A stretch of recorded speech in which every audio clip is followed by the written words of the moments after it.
יש לנו 10 סחירות שאנחנו זוכרים בכל יום, ביניהם, זכור את אשר עשה השם אלוקיך למרים. עניין של הצהרת, עניין של פרשת השבוע, פרשת השבוע שלנו מסיימת בפרשה הזו של מרים.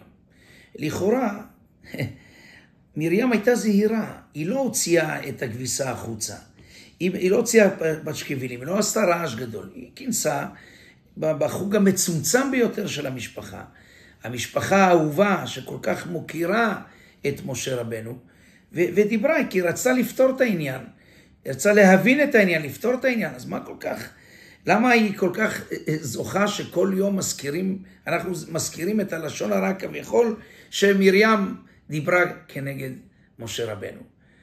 והתמיהה לכאורה בעניין הזה, איך זה שהתורה, הסיפור של ציפורה עובר בשקט. ציפורה הרי גם כן מדברת על משה, וכאילו העניין עובר מתחת לרדאר, אף אחד לא מדבר על זה. אלא מוריי ורבותיי, אפשר אולי לחשוב כך. ציפורה באה להביע כאב, באה להוציא כאב, ואיפה היא רוצה להוציא את הכאב, כאב הלב שלה? אצל מרים, אחותו הגדולה, שגידלה ומסרה את נפשה עליו. אז זה אנחנו יכולים להבין. אבל מרים, למה כשאת שומעת את הדברים מציפורה, ציפורה אומרת כמה מסכנים אלדד ומדד, שהנה גם יגרשו עכשיו את נשותיהם, ואז בעצם היא נחרדת לשמוע בפעם הראשונה, היא שומעת שמשה עזב את ציפורה, ואז מה היא עושה? היא הולכת לאהרון. למה את הולכת לאהרון? היית צריכה ללכת ישירות למשה ולסדר את העניינים מול משה. מוריי ורבותיי, לפעמים בא אדם ומביע כאב, בא מספר סיפור. התפקיד שלנו זה לנסות לגלות אמפתיה, לשמוע אותו, אבל חס ושלום לא לקבל החלטות ולא להסיק מסקנות מהסיפור שהאיש שבא ומספר לנו. אנחנו צריכים לבדוק ולחקור היטב, הדק היטב, כדי לא לעשות נזקים. יכול להיות שהוא צילי הרים כהרים, יכול להיות שהעורבא פרח. צריכים מאוד מאוד מאוד להיזהר ולהיכנס לסיפור האמיתי, ואז לראות איך תוקפים את הבעיה. אנחנו כאן לומדים, אם מרים שאהבה את משה, היא הרי, עמרם החזיר את יוכבד אשתו בזכות גזירתך קשה משל פרעה, בזכותה הוא נולד, והיא חלק מהגידול שלו, מהדאגה שלו, בסירות הנפש שלו.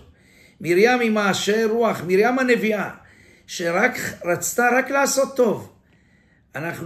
התורה כל כך מזהירה ואומרת, וואו, זכור את אשר עשך מרים. אנחנו על אחת כמה וכמה צריכים להיות זהירים. היום באמצעות המדיה, השם מרחם, איך האנשים נותנים לאצבעות ללכת, שמעו מישהו מדבר, לא הבינו, אתה לא הבנת אותי, אתה לא מכיר אותי, איך אתה יכול לחלוק עליי. בוא תיכנס לעניין, תשב איתי, אני אסביר לך. ראית איזשהו מאמר שלא נראה לך. אולי הוא התכוון א' ולא התכוון ג' ולא התכוון ד'. כמה זהירות בעוון של לשון הרע.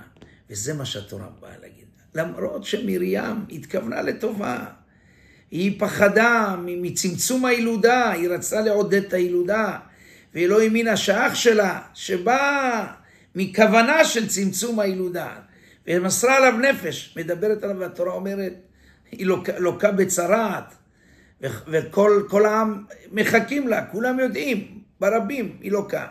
התורה מזכירה אותה לנצח נצחים, שאנחנו, על אחת כמה וכמה, איפה אנחנו נמצאים במחשבות, שאנחנו רוצים לתקוף את זה או אחר. כמה זכור את אשר עשה השם אלוקיך למרים, אז צריכים להיות זהירים בעוון של לשון הרע.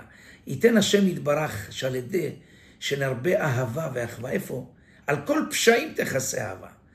אם אנחנו נמעיט בלשון הרע, נמגר את הקנאה, שנאה ותחרות, ולא נדבר לשון הרע, אנחנו נמתק את הדינים מעלינו, מעל כל עמו ישראל, ונזכה לראות בישועת השם בקרוב, אמן כן יהי רצון.